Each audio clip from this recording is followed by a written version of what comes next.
ಸಾಕ್ಷಿಹಳ್ಳಿ, ಮಣ್ಣೆ, ಮಾದಾಪುರ ಈ ಮೂರು ಕ್ಷೇತ್ರಗಳಲ್ಲೂ ಮಣ್ಣಮ್ಮ ದೇವಿಯು ಆನೆಯ ಮೇಲೆ ಆಸೀನಳಾಗಿದ್ದಾಳೆ. ಮೂರು ಹಳ್ಳಿಗಳು ಮೂರು ಮಣ್ಣಮ್ಮ ದೇವಿಯರು, ಆದರೆ ಒಂದೇ ರೀತಿಯ ವಿಗ್ರಹ.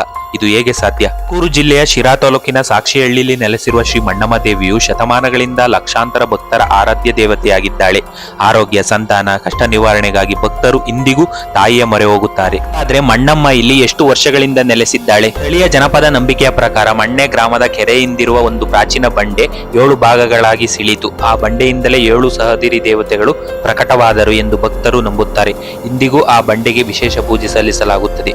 ಗಂಗರ ರಾಜಧಾನಿಯಾಗಿದ್ದ ಮಣ್ಣೆಯಲ್ಲಿ ಗಂಗರ ಕಾಲದ ದೇವಾಲಯಗಳು, ಶಾಸನಗಳು, ವೀರಗಲ್ಲುಗಳು ಮತ್ತು ಅನೇಕ ಪುರಾತತ್ವ ಅವಶೇಷಗಳು ಇಂದಿಗೂ ಕಂಡುಬರುತ್ತವೆ.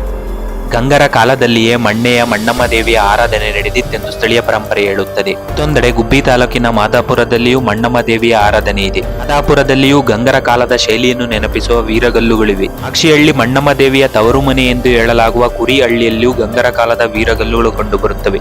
ಒಂದು ವಿಶೇಷವೆಂದರೆ ಮಣ್ಣೆ, ಸಾಕ್ಷಿಹಳ್ಳಿ, ಮಾದಾಪುರ ಈ 3 ಕ್ಷೇತ್ರಗಳ ಮಣ್ಣಮ್ಮ ದೇವಿಯರು ಆನೆಯ ಮೇಲೆ ಆಸೀನರಾಗಿದ್ದರೆ ಗಂಗರ ರಾಜಲಾಂಛನವೂ ಆನೆಯಾಗಿದ್ದು ಅವರ ನಾಣ್ಯಗಳ ಮೇಲೂ ಆನೆಯ ಚಿತ್ರಣ ಕಾಣುತ್ತದೆ. ಹಾಗಾದರೆ ಸಾಕ್ಷಿಹಳ್ಳಿ ಮಣ್ಣಮ್ಮ ದೇವಿಯ ನಿಜವಾದ ಇತಿಹಾಸ ಏನು?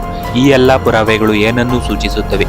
ಸಂಪೂರ್ಣ ಸಂಶೋಧನೆ, ಸ್ಥಳ ಪುರಾಣ ಮತ್ತು ಅಪರೂಪದ ದೃಶ್ಯಗಳಿಗಾಗಿ ನಮ್ಮ ಪ್ರಕೃತಿ ಪ್ರಯಾಣಿಕ ಯೂಟ್ಯೂಬ್ ಚಾನಲ್ನಲ್ಲಿರುವ ಪೂರ್ಣ ವಿಡಿಯೋನು ತಪ್ಪದೇ ನೋಡಿ. ಇಷ್ಟವಾದರೆ ಲೈಕ್ ಮಾಡಿ, ಶೇರ್ ಮಾಡಿ, ಕಮೆಂಟ್ ಮಾಡಿ. ಅರಸಿ ಆರೈಸಿ. ಪ್ರಕೃತಿಯ ಪರಮಾತ್ಮ. ಧನ್ಯವಾದಗಳು.